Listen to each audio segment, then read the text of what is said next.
व्यवस्था, पंखे की व्यवस्था। तो मैं नहीं कह रहा कि जैसा उन्होंने पूरा जीवन जिया वैसा हम लोग जीवन जिए, लेकिन उसमें से कुछ अंश अनुभव करेंगे। हम अभी गर्मी का अनुभव करेंगे और उस गर्मी में रहेंगे। महर्षि अरविंदो जिस पत्थर की मतलब वो सीमेंटेड उसके ऊपर सोते थे, जब उनको वहां पर गर्मी लगती थी तो वो उस जमीन पे आकर सो जाते थे, मां की गोद में सो जाते थे। ऐसे महर्षि अरविंदो की जयंती मनाने के लिए हम यहाँ पर एकत्र हुए। लेकिन बार बार आपको कभी कभी अंबेडकर जी की जयंती के बारे में, कभी स्वामी विवेकानंद जी के जयंती के बारे में, अन्य महापुरुषों की जयंती के बारे में सतत रूप से क्यों बार बार बुलाकर महापुरुषों की जयंती के संदर्भ में अवगत कराने की कार्यवाही की जाती है?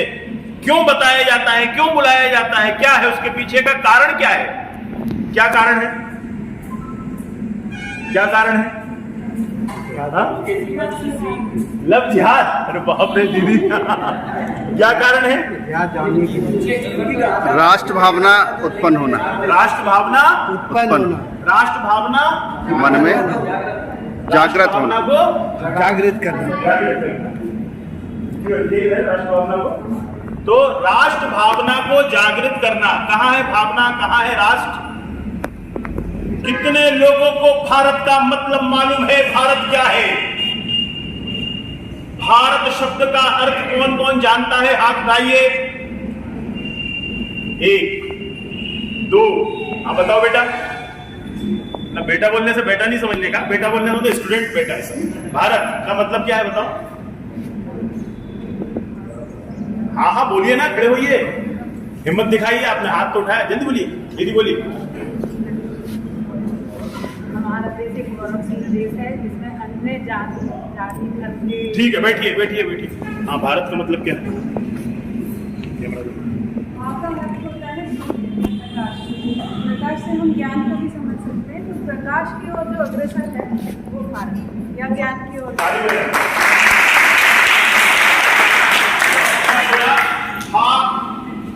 प्रकाश को प्रतिबंधित कर रहा है, और यहाँ पर ज्ञान रूपी प्रकाश रथ उसमें जो लगा रहे, ऐसा भूखंड जिसके लोग ज्ञान की लालसा में दर दर जा रहे हैं, भटक रहे हैं। आप जैसे महापुरुषों को ला ला के आप लोगों के बीच में उसी ज्ञान का प्रकाश डालने का, फैलाने का, आप लोगों के अंदर घुसाने का ये प्रयास है, ये कार्यक्रम। क्योंकि भारत है ऐसे लोग जो ज्ञान की खोज में लगातार लगे हुए हैं।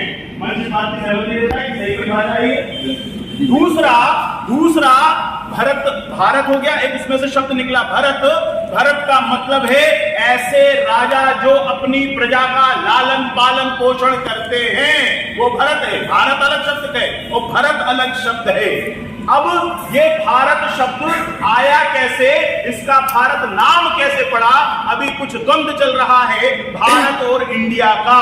ये भारत नाम आया कैसे, बताइए आप में से कोई?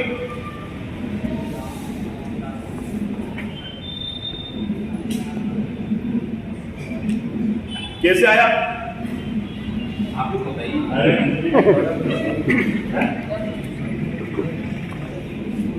विष्णु पुराण, ठीक है, विष्णु पुराण के अनुसार पृथ्वी को 7 हिस्सों में बांटा गया। 7 हिस्सों में एक हिस्सा था जम्बू द्वीप, जैसा अभी मंत्र से बताया ना, जम्बू द्वीप एक हिस्सा था।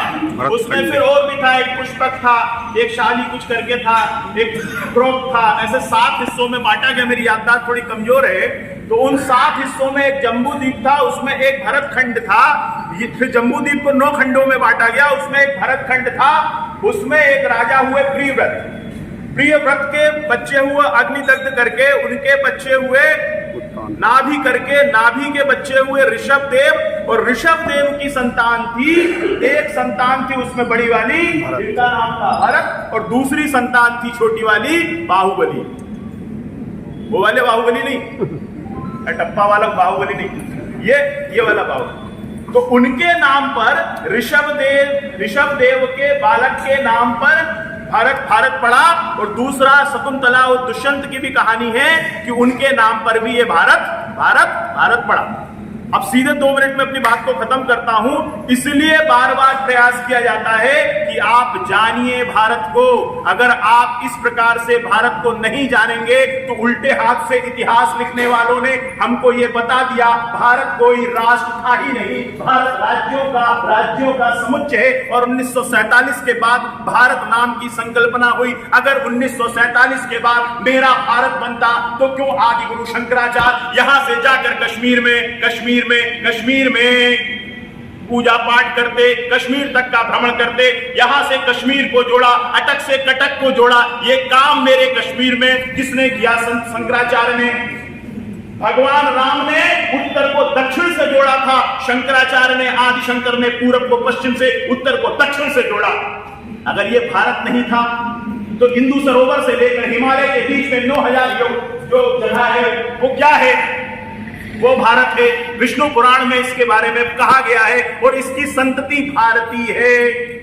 बात समझ में आ रही है? हमको ये बताने के लिए इस तरह के कार्यक्रम बहुत जरूरी है। नहीं तो बताया जा रहा है कि अंग्रेज नहीं आते तो ये भारत नहीं बनता। हम अंग्रेज आए, अरे अंग्रेजों तुम्हारे आने से हम भारत नहीं हुए, तुम्हारे आने से तो हम इंडिया हो गए। हालांकि यूनानियों ने इंडस के कारण हमें ये नाम दिया। तो ये सब चीजें बताने के लिए, ये सब चीजों से लोगों को जागरूक करने के लिए इस तरह के कार्यक्रमों का आयोजन किया जाता है। 1757 पलाशी की लड़ाई से लेके 1961 तक का जो भारत का स्वतंत्र समर है, 1857 का स्वतंत्र समर या 1942 भारत छोड़ो आंदोलन या 1961 गोवा मुक्ति आंदोलन, ये धरती भारत माता लगातार महापुरुषों को जन्म दे रही है। हम स्वाधीन तो हुए, स्वतंत्र नहीं हुए। माननीय प्रधानमंत्री जी का धन्यवाद कि अब हमको वो स्वतंत्र करने का प्रयास कर रहे हैं कि हमारे देश में हमारे द्वारा बनाए गए कानूनों को इस देश के ऊपर लागू किया जा रहा है। तो इस निमित्त हम लोग बार बार आप लोगों को परेशान करते हैं कि ये बात आप लोगों तक पहुंचे, ये विचार क्रांति है, ये विचार क्रांति आप लोगों तक पहुंचे, ये उसका प्रयास है। अंग्रेजों की महिमा गाने जाने वाले लोगों 1836 के अंदर लॉर्ड मैकाले ने अपने ब्रिटेन की संसद में एक बात बोली थी कि मैं भारत के उत्तर पश्चिम पूरा भारत घूमा, मैं 14 साल भारत रहा, वहां पर भारत में 96% साक्षरता दर देखी। मैंने यहाँ किसी को गरीब नहीं देखा, मैंने यहाँ किसी को भिक्षा मांगते नहीं देखा। बिलियर्ड्स कर्ज के एक इतिहासकार है, वो लिख रहा है कि भारत में लोगों के पास इतना सोना था कि लोग सोने की असरफियां गिनते भी नहीं थे, किलो के भाव में तोलते थे, लेकिन वो क्या कहते हैं उसको, कोड़ो क्या होता है, उससे वो लोग तोलते थे। इतना धनाढ्य था। और अगर हम धनाढ्य नहीं होते तो हम पर हमला लगातार क्यों होता? ये गौरव और ये वैभव जगाने के लिए किस प्रकार के कार्यक्रम सतत रूप से आयोजित किए जाते हैं। बात समझ में आ रही है? ये वाली जो बात बोली, और ये वैभव ठीक है, बीच के कुछ काल में हमारी कुछ कमजोरियां थी, जातिवाद कह लें, अंधविश्वास कह लें, उसके कारण इस देश पर हमला हुआ। तब स्वामी विवेकानंद का एक जन्म हुआ 12 जनवरी 1863 को। उसके बाद एक और महापुरुष का जन्म हुआ जिनका नाम था, जिनकी जन्म जयंती आज हम लोग मनाने के लिए यहाँ इकट्ठा हुए हैं, जिनका नाम था महर्षि अरविंदो घोष। क्या नाम था? हाँ, महर्षि बाद में हुए अरविंदो घोष। वो जो चित्र देख रहे हैं आप उस तरफ, वो अरविंदो घोष, जिनके शरीर से प्राण निकल जाने के बाद भी उनका अंतिम संस्कार इसलिए नहीं किया गया क्योंकि उस वृक्ष से सुगंध चारों ओर फैल गई। ऐसे महर्षि अरविंदो घोष कोई सामान्य आदमी नहीं थे जिनकी हम लोग मना रहे हैं। ऐसा दर्शन दिया उन्होंने। एक दर्शन के बारे में बताता हूं। उन्होंने ये बोला, मैं भारत को कोई स्वतंत्र इकाई नहीं मानता, मैं भारत को सनातन मानता हूं और सनातन को भारत मानता हूं। ये अरविंदो घोष के विचार है। अगर सनातन सुरक्षित रहेगा तो भारत सुरक्षित रहेगा, और भारत सुरक्षित नहीं रहेगा तो सनातन भी सुरक्षित नहीं रहेगा।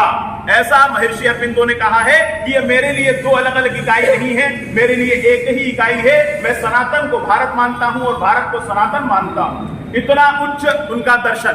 एक और उन्होंने दर्शन दिया डार्विन के सिद्धांत से। डार्विन ने बोला कि पहले सबसे अमीबा आया, अमीबा से उसमें फिर मछली बनी, मछली से फिर मेढक बना। मैंने अभी अब मेढक को मछली को मेढक बनते नहीं देखा, मेढक को और पक्षी बनते नहीं देखा, और कहा बंदर से आदमी बना।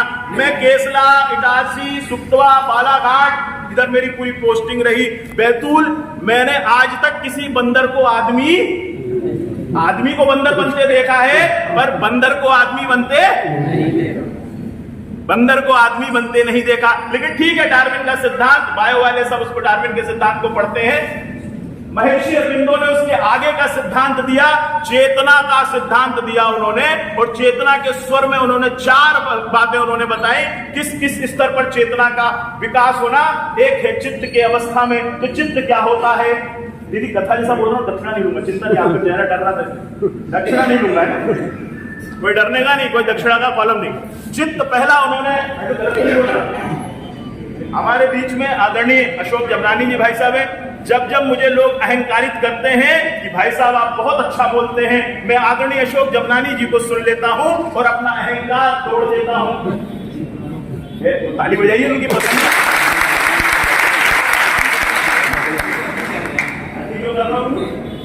आपकी तो संसार बोला है, ठीक है। आदरणीय अशोक जमनानी जी वरिष्ठ साहित्यकार हैं जो हमारे बीच में है, हम लोग गौरवशाली हैं। हमारे बीच में आदरणीय अविनाशी जी जो हमारे छोटे से आग्रह पर यहाँ पर आए हैं, उनका भी हम आभार करते हैं। हमारे मित्र आदरणीय अखिलेश जी भाई साहब हमारे, और ऐसा जहां जहां आप अच्छा काम देखेंगे वहां वहां आप दांगी जी को पाएंगे। ऐसे आदरणीय दांगी जी कहीं रक्तदान का कैंप हो, कहीं किसी वनवासी छात्रा में जाके कुछ वितरित करना हो, कहीं किसी को कैसी भी आवश्यकता हो, आदरणीय दांगी जी वहां आपको मिल जाएंगे। तो जैसा कि मैं बता रहा था दर्शन के बारे में, तो इनके जो दर्शन है ये अद्वैत दर्शन से ही सब धीरे धीरे निकले हुए दर्शन है ना, मतलब कोई नई बात नहीं है। जो आदिगुरु शंकराचार्य जी ने अद्वैत दर्शन बोला कि दूसरा कोई नहीं, सबके अंदर क्या बोला, सबके अंदर क्या है, सबके अंदर एक ही ब्रह्म है, दूसरा आप लोग बोलो ना, दूसरा कोई नहीं, सबके अंदर एक ही ब्रह्म है, दूसरा कोई नहीं। उसी विषय को इन्होंने स्वामी विवेकानंद ने भी आगे बढ़ाया, थोड़ा सा सरल करके, और उसको आगे बढ़ाया किसने महर्षि अरविंदो जी ने भी उसी विषय को और आगे बढ़ाया। तो पहले उन्होंने चित्त बोला। चित्त का क्या मतलब होता है? चित्त हमारे संस्कारों के और पुराने अनुभवों का संचय है। चित्त क्या है? हमारे पुराने अनुभव का और संस्कारों का संचय है चित्त।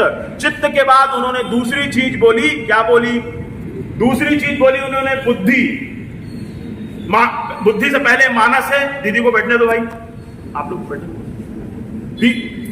अरे खड़े हो गए तब तो बैठेंगे। दूसरा है मानस। तो मानस में उन्होंने बोला कि जो हमारी मानसिकता मन के अंदर, उसके अंदर उन्होंने मानस को प्रतिपादित किया। तीसरा उन्होंने बोला बुद्धि। बुद्धि के अंदर बुद्धि तर्क करती है। बुद्धि बंद करने को बोला, पानी उन लोगों को पिला, पानी पिला। तो बुद्धि तर्क की बात, और चौथी बात उन्होंने बोली ज्ञान की। इन चारों चीजों के ऊपर उन्होंने लेख किया है। और ये सिर्फ छोटा छोटा जो हम लोग क्या 5-5, 10-10 जो मिनट बोलते हैं, वो आपके अंदर उस बात की ज्वाला प्रज्वलित हो कि आप उस महापुरुष के विषय में जानना चालू कर दें, पढ़ना चालू कर दें, इसलिए बोला जाता है। यहां से बोलकर कोई पूरी कहानी हम बता सकते हैं ना, आदरणीय अशोक जी भाई साहब बता सकते हैं ना, कोई और भाई साहब आपके बीच में उतना बता सकते हैं। उस महापुरुष के प्रति जिज्ञासा खड़ी हो जाए, जिसके कारण आपका उस महापुरुष के प्रति अध्ययन करने का अभ्यास होने लग जाए। तो ऐसा जीवन था महर्षि अरविंदो जी का। एक बार महर्षि अरविंदो जी के जो गुरु थे, क्या नाम था उनके गुरु का? भास्कर जी करके है उनके गुरु, भास्कर जी ले ले। उनके गुरु से उन्होंने पूछा, गुरु जी मैं घंटों ध्यान करता हूं पर मेरा ध्यान नहीं लगता। मैं घंटों ध्यान करता हूं, मेरा ध्यान, हम लोगों का भी ध्यान नहीं लगता। हम भी ध्यान करते हैं ना, पर ध्यान कहीं और लग जाता है। किसी का ध्यान लगता है कंचन में और किसी का ध्यान लगता है कामिनी में, लगता है ना। कंचन और कामनी में ध्यान लगता है, मैं भी कोई दूध का दूल्हा नहीं, मेरा भी लगता है, तो जैसे ये कंचन का कामनी में जब ध्यान लगता है तो ऐसे ही महर्षि अरविंदो ने बोला कि मेरा ध्यान नहीं लगता। उन्होंने बोला कि तुमने देखा होगा गुड़ देखा है, बोले हाँ गुड़ देखा है, गुड़ के चारों तरफ मक्खियां भिनभिनाती हुई देखी होंगी, बोले हाँ देखी है। बोले वैसे ही अपने आप को गुड़ मानो और उन विचारों को मक्खियां मानो। क्या मानो? उन विचारों को मक्खियां मानो और अपने आप को गुड़ मानो। गुड़ और मक्खी को जब मानोगे तो उस समय तक साधना करो, उस समय तक ध्यान करो जब एक एक मक्खी उड़ ना जाए। कब तक साधना करो? जब तक, उस समय तक ध्यान करो जब तक एक एक मक्खी उड़ ना जाए। ये बात उनको जम गई। कुछ लोग कार्यक्रमों में लेट आते हैं, वो इसलिए लेट आते हैं कि पहले है ना, आज से 2014 से पहले कार्यक्रमों में बम विस्फोट हुआ करते थे। 2014 से पहले कार्यक्रमों में बम फूट जाते थे। आडवाणी जी की सभा थी चेन्नई में, उसमें बम फूटा, 18 से ज्यादा लोग मरे। ऐसी बहुत सारी सभाओं में बम फूटते थे। तो वो समझदार लोग हैं जो विलंब से आते हैं, उनको लगता है कि बम फूटे तो हम सुरक्षित, पहले जो जाना होगा वो चले जाए, हम लोग सुरक्षित रहें। तो जो बात बता रहा था कि जैसे ही उनके भास्कर ले ले उनके गुरु ने ये बात बताई तो उन्होंने उस बात को माना और वो तपस्या करने, साधना करने बैठ गए। साधना हम लोग आधे घंटे की, 1 घंटे की हम जयंती मना रहे हैं। वो अरविंदो इतनी छोटी जेल में रहे और वहां पंखे की व्यवस्था तो मैं नहीं कह रहा कि जैसा उन्होंने पूरा जीवन जिया वैसा हम लोग जीवन जिए, लेकिन उसमें से कुछ अंश अनुभव करेंगे। हम अभी गर्मी का अनुभव करेंगे और उस गर्मी में रहेंगे। महर्षि अरविंदो जिस पत्थर की, मतलब वो सीमेंटेड, उसके ऊपर सोते थे, जब उनको वहां पर गर्मी लगती थी तो वो उस जमीन पे आकर सो जाते थे, माँ की गोद में सो जाते थे। ऐसे महर्षि अरविंदो की जयंती मनाने के लिए हम यहाँ पर एकत्र हुए। लेकिन बार बार आपको कभी कभी अंबेडकर जी की जयंती के बारे में, कभी स्वामी विवेकानंद जी के जयंती के बारे में, अन्य महापुरुषों की जयंती के बारे में सतत रूप से क्यों बार बार बुलाकर महापुरुषों की जयंती के संदर्भ में अवगत कराने की कार्यवाही की जाती है? क्यों बताया जाता है, क्यों बुलाया जाता है, क्या है उसके पीछे का कारण? क्या है, क्या कारण है, क्या कारण है? लव जिहाद? अरे बाप रे दीदी, क्या कारण है? राष्ट्र भावना उत्पन्न होना। राष्ट्र भावना उत्पन्न, राष्ट्र भावना मन में जागृत होना, को जागृत करना। तो राष्ट्र भावना को जागृत करना। कहाँ है भावना, कहाँ है राष्ट्र? कितने लोगों को भारत का मतलब मालूम है? भारत क्या है? भारत शब्द का अर्थ कौन कौन जानता है? हाथ उठाइए। 1 2, आप बताओ बेटा। ना बेटा बोलने से बेटा नहीं समझने का, बेटा बोलने में तो स्टूडेंट बेटा है। भारत का मतलब क्या है बताओ? हाँ हाँ बोलिए ना, खड़े होइए, हिम्मत दिखाइए। आपने हाथ तो उठाया, जल्दी बोलिए, दीदी बोलिए।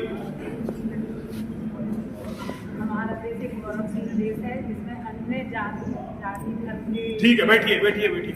हाँ, भारत का मतलब क्या है?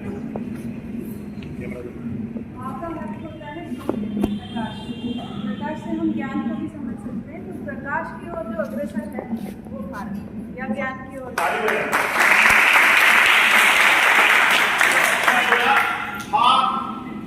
प्रकाश को प्रतिबंधित कर रहा है, पर यहाँ पर ज्ञान रूपी प्रकाश रथ उसमें जो लगा रहे, ऐसा भूखंड जिसके लोग ज्ञान की लालसा में दर दर जा रहे हैं, भटक रहे हैं। आप जैसे महापुरुषों को ला ला के आप लोगों के बीच में उसी ज्ञान का प्रकाश डालने का, फैलाने का, आप लोगों के अंदर घुसाने का ये प्रयास है, ये कार्यक्रम। क्योंकि भारत है ऐसे लोग जो ज्ञान की खोज में लगातार लगे हुए हैं। दूसरा भरत, भारत हो गया, एक उसमें से शब्द निकला भरत। भरत का मतलब है ऐसे राजा जो अपनी प्रजा का लालन पालन पोषण करते हैं, वो भरत है। भारत अलग शब्द है और भरत अलग शब्द है। अब ये भारत शब्द आया कैसे, इसका भारत नाम कैसे पड़ा, अभी कुछ द्वंद्व चल रहा है भारत और इंडिया का। ये भारत नाम आया कैसे, बताइए आप में से कोई?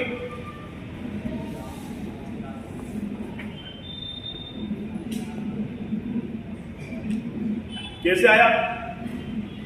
आप लोग बताइए।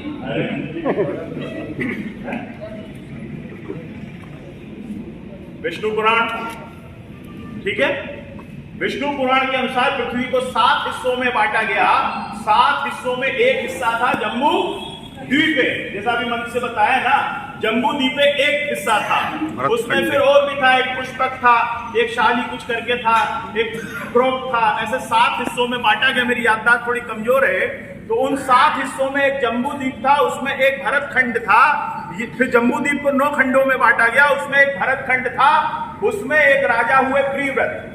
प्रियव्रत के बच्चे हुए अग्निदग्ध करके, उनके बच्चे हुए नाभि करके, नाभि के बच्चे हुए ऋषभ देव, और ऋषभ देव की संतान थी, एक संतान थी उसमें बड़ी वाली, जिनका नाम था भरत, और दूसरी संतान थी छोटी वाली बाहुबली। वो वाले बाहुबली नहीं, टप्पा वाला बाहुबली नहीं, ये वाला बाहुबली। तो उनके नाम पर ऋषभ देव के बालक के नाम पर भारत पड़ा, और दूसरा शकुंतला और दुष्यंत की भी कहानी है कि उनके नाम पर भी ये भारत पड़ा। अब सीधे 2 मिनट में अपनी बात को खत्म करता हूं, इसलिए बार बार प्रयास किया जाता है कि आप जानिए भारत को। अगर आप इस प्रकार से भारत को नहीं जानेंगे तो उल्टे हाथ से इतिहास लिखने वालों ने हमको ये बता दिया भारत कोई राष्ट्र था ही नहीं, भारत राज्यों का समुच्चय है, और 1947 के बाद भारत नाम की संकल्पना हुई। अगर 1947 के बाद मेरा भारत बनता तो क्यों आदि गुरु शंकराचार्य यहां से जाकर कश्मीर में पूजा पाठ करते, कश्मीर तक का भ्रमण करते, यहां से कश्मीर को जोड़ा, अटक से कटक को जोड़ा। ये काम मेरे कश्मीर में किसने किया? शंकराचार्य ने। भगवान राम ने उत्तर को दक्षिण से जोड़ा था, शंकराचार्य ने, आदि शंकर ने पूरब को पश्चिम से, उत्तर को दक्षिण से जोड़ा। अगर ये भारत नहीं था तो हिंदू सरोवर से लेकर हिमालय के बीच में 9000 जो जगह है वो क्या है? वो भारत है।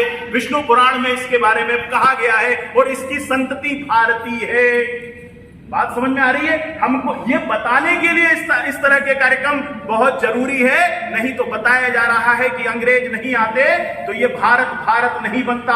हम अंग्रेज आए, अरे अंग्रेजों तुम्हारे आने से हम भारत नहीं हुए, तुम्हारे आने से तो हम इंडिया हो गए। हालांकि यूनानियों ने इंडस के कारण हमें ये नाम दिया। तो ये सब चीजें बताने के लिए, ये सब चीजों से लोगों को जागरूक करने के लिए इस तरह के कार्यक्रमों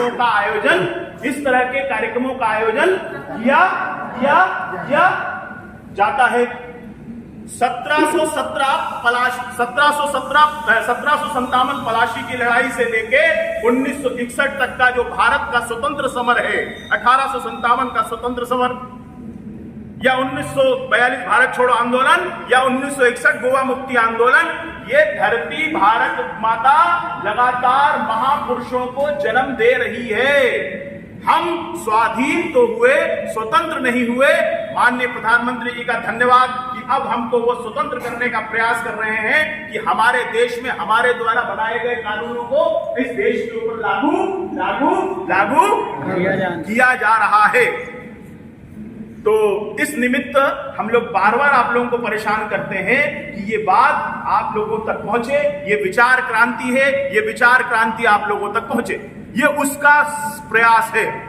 अंग्रेजों की महिमा गान गाने वाले लोगों 1836 के अंदर लॉर्ड मैकाले ने अपने ब्रिटेन की संसद में एक बात बोली थी कि मैं भारत के उत्तर पश्चिम पूरा भारत घूमा, मैं 14 साल भारत रहा, वहां पर भारत में 96% साक्षरता दर देखी। मैंने यहाँ किसी को गरीब नहीं देखा, मैंने यहाँ किसी को भिक्षा मांगते नहीं देखा।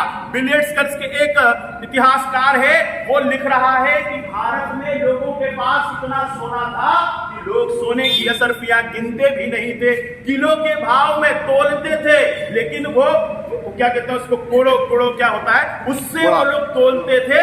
इतना धनाढ्य था। और अगर हम धनाढ्य नहीं होते तो हम पर हमला लगातार क्यों होता? ये गौरव और ये वैभव जगाने के लिए किस प्रकार के कार्यक्रम सतत रूप से आयोजित किए जाते हैं। बात समझ में आ रही है? ये वाली जो बात बोली, और ये वैभव, ठीक है, बीच के कुछ काल में हमारी कुछ कमजोरियां थी, जातिवाद कह लें, अंधविश्वास कह लें, उसके कारण इस देश पर हमला हुआ। तब स्वामी विवेकानंद का एक जन्म हुआ 12 जनवरी 1863 को। उसके बाद एक और महापुरुष का जन्म हुआ, जिनका नाम था, जिनकी जन्म जयंती आज हम लोग मनाने के लिए यहाँ इकट्ठा हुए हैं, जिनका नाम था महर्षि अरविंदो घोष। क्या नाम था? हाँ, महर्षि बाद में हुए अरविंदो घोष। वो जो चित्र देख रहे हैं आप उस तरफ, वो अरविंदो घोष, जिनके शरीर से प्राण निकल जाने के बाद भी उनका अंतिम संस्कार इसलिए नहीं किया गया क्योंकि उस वृक्ष से सुगंध चारों ओर फैल गई। ऐसे महर्षि अरविंदो घोष कोई सामान्य आदमी नहीं थे जिनकी हम लोग मना रहे हैं। ऐसा दर्शन दिया उन्होंने। एक दर्शन के बारे में बताता हूं। उन्होंने ये बोला, मैं भारत को कोई स्वतंत्र इकाई नहीं मानता, मैं भारत को सनातन मानता हूं और सनातन को भारत मानता हूं। ये अरविंदो घोष के विचार है। अगर सनातन सुरक्षित रहेगा तो भारत सुरक्षित रहेगा, और भारत सुरक्षित नहीं रहेगा तो सनातन भी सुरक्षित नहीं रहेगा। ऐसा महर्षि अरविंदो ने कहा है कि ये मेरे लिए दो अलग अलग इकाई नहीं है, मेरे लिए एक ही इकाई है। मैं सनातन को भारत मानता हूं और भारत को सनातन मानता हूं। इतना उच्च उनका दर्शन। एक और उन्होंने दर्शन दिया डार्विन के सिद्धांत से। डार्विन ने बोला कि पहले सबसे अमीबा आया, अमीबा से उसमें फिर मछली बनी, मछली से फिर मेढक बना। मैंने अभी अब मेढक को, मछली को मेढक बनते नहीं देखा, मेढक को और पक्षी बनते नहीं देखा, और कहा बंदर से आदमी बना। मैं केसला, इटारसी, सुक्तवा, बालाघाट, इधर मेरी पूरी पोस्टिंग रही, बैतूल, मैंने आज तक किसी बंदर को आदमी को बंदर बनते देखा है, पर बंदर को आदमी बनते नहीं देखा। लेकिन ठीक है, डार्विन का सिद्धांत, बायो वाले सब उसको डार्विन के सिद्धांत को पढ़ते हैं।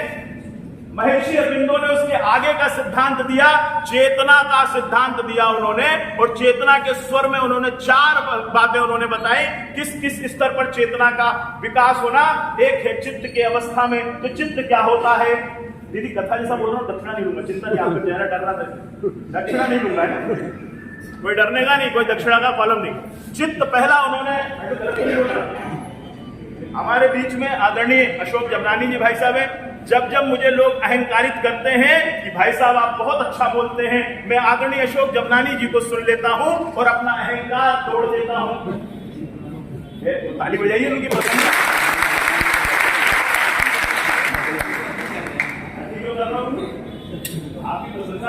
ठीक है, आदरणीय अशोक जमनानी जी वरिष्ठ साहित्यकार हैं जो हमारे बीच में है, हम लोग गौरवशाली हैं। हमारे बीच में आदरणीय अविनाशी जी जो हमारे छोटे से आग्रह पर यहाँ पर आए हैं, उनका भी हम हृदय से आभार करते हैं। हमारे मित्र आदरणीय अखिलेश जी भाई साहब, और ऐसा जहां जहां आप अच्छा काम देखेंगे वहां वहां आप दांगी जी को पाएंगे। ऐसे आदरणीय दांगी जी कहीं रक्तदान का कैंप हो, कहीं किसी वनवासी छात्रा में जाके कुछ वितरित करना हो, कहीं किसी को कैसी भी आवश्यकता हो, आदरणीय दांगी जी वहां आपको मिल जाएंगे। तो जैसा कि मैं बता रहा था दर्शन के बारे में, तो इनके जो दर्शन है ये अद्वैत दर्शन से ही सब धीरे धीरे निकले हुए दर्शन है ना। मतलब कोई नई बात नहीं है। जो आदिगुरु शंकराचार्य जी ने अद्वैत दर्शन बोला कि दूसरा कोई नहीं, सबके अंदर क्या बोला? सबके अंदर क्या है? सबके अंदर एक ही ब्रह्म है, दूसरा आप लोग बोलो ना, दूसरा कोई नहीं, सबके अंदर एक ही ब्रह्म है, दूसरा कोई नहीं। उसी विषय को इन्होंने स्वामी विवेकानंद ने भी आगे बढ़ाया, थोड़ा सा सरल करके, और उसको आगे बढ़ाया किसने किसने किसने महर्षि अरविंदो जी ने भी उसी विषय को और आगे बढ़ाया। तो पहले उन्होंने चित्त बोला। चित्त का क्या मतलब होता है? चित्त हमारे संस्कारों के और पुराने अनुभवों का संचय है। चित्त क्या है? हमारे पुराने अनुभव का और संस्कारों का संचय है चित्त। चित्त के बाद उन्होंने दूसरी चीज बोली। क्या बोली? दूसरी चीज बोली उन्होंने बुद्धि। बुद्धि से पहले मानस है। दीदी को बैठने दो भाई, आप लोग बैठे। अरे खड़े हो गए तब तो बैठेंगे। दूसरा है मानस। तो मानस में उन्होंने बोला कि जो हमारी मानसिकता मन के अंदर, उसके अंदर उन्होंने मानस को प्रतिपादित किया। तीसरा उन्होंने बोला बुद्धि। बुद्धि के अंदर बुद्धि तर्क करती है। बुद्धि बंद करके बोला, पानी उन लोगों को पिला, पानी पिला। तो बुद्धि तर्क की बात, और चौथी बात उन्होंने बोली ज्ञान की। इन चारों चीजों के ऊपर उन्होंने लेख किया है। और ये सिर्फ छोटा छोटा जो हम लोग क्या 5-5, 10-10 जो मिनट बोलते हैं, वो आपके अंदर उस बात की ज्वाला प्रज्वलित हो कि आप उस महापुरुष के विषय में जानना चालू कर दें, पढ़ना चालू कर दें। इसलिए बोला जाता है। यहां से बोलकर कोई पूरी कहानी हम बता सकते हैं, ना आदरणीय अशोक जी भाई साहब बता सकते हैं, ना कोई और भाई साहब आपके बीच में उतना बता सकते हैं। उस महापुरुष के प्रति जिज्ञासा खड़ी हो जाए, जिसके कारण आपका उस महापुरुष के प्रति अध्ययन करने का अभ्यास होने लग जाए। तो ऐसा जीवन था महर्षि अरविंदो जी का। एक बार महर्षि अरविंदो जी के जो गुरु थे, क्या नाम था उनके गुरु का? भास्कर जी करके हैं उनके गुरु। भास्कर जी ले ले। उनके गुरु से उन्होंने पूछा, गुरु जी मैं घंटों ध्यान करता हूं और मेरा ध्यान नहीं लगता। मैं घंटों ध्यान करता हूं, मेरा ध्यान, हम लोगों का भी ध्यान नहीं लगता। हम भी ध्यान करते हैं ना, पर ध्यान कहीं और लग जाता है। किसी का ध्यान लगता है कंचन में और किसी का ध्यान लगता है कामिनी में। लगता है ना? कंचन और कामनी में ध्यान लगता है। मैं भी कोई दूध का धुला नहीं, मेरा भी लगता है। तो जैसे ये कंचन का कामनी में जब ध्यान लगता है, तो ऐसे ही महर्षि अरविंदो ने बोला कि मेरा ध्यान ही नहीं लगता। उन्होंने बोला कि तुमने देखा होगा, गुड़ देखा है? बोले हाँ गुड़ देखा है। गुड़ के चारों तरफ मक्खियां भिनभिनाती हुई देखी होंगी? बोले हाँ देखी है। बोले वैसे ही अपने आप को गुड़ मानो और उन विचारों को मक्खियां मानो। क्या मानो? उन विचारों को मक्खियां मानो और अपने आप को गुड़ मानो। गुड़ और मक्खी को जब मानोगे तो उस समय तक साधना करो, उस समय तक ध्यान करो जब एक एक मक्खी उड़ ना जाए। कब तक साधना करो? जब तक, उस समय तक ध्यान करो जब तक एक एक मक्खी उड़ ना जाए। ये बात उनको जम गई। कुछ लोग कार्यक्रमों में लेट आते हैं। वो इसलिए लेट आते हैं कि पहले है ना, आज से 2014 से पहले कार्यक्रमों में बम विस्फोट हुआ करते थे। 2014 से पहले कार्यक्रमों में बम फूट जाते थे। आडवाणी जी की सभा थी चेन्नई में, उसमें बम फूटा, 18 से ज्यादा लोग मरे। ऐसी बहुत सारी सभाओं में बम फूटते थे। तो वो समझदार लोग हैं जो विलंब से आते हैं, उनको लगता है कि बम फूटे तो हम सुरक्षित, पहले जो जाना होगा वो चले जाए, हम लोग सुरक्षित रहे। तो जो बात बता रहा था कि जैसे ही उनके भास्कर ले ले, उनके गुरु ने ये बात बताई, तो उन्होंने उस बात को माना और वो तपस्या करने, साधना करने बैठ गए। साधना हम लोग आधे घंटे की, 1 घंटे जगत के भाग्य विधाता की आरती, भारत माता की, जगत के भाग्य विधाता की आरती, भारत माता की, जगत के भाग्य विधाता की आरती, भारत माता की, जगत के भाग्य विधाता की।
भक्ति की भक्ति की बाबू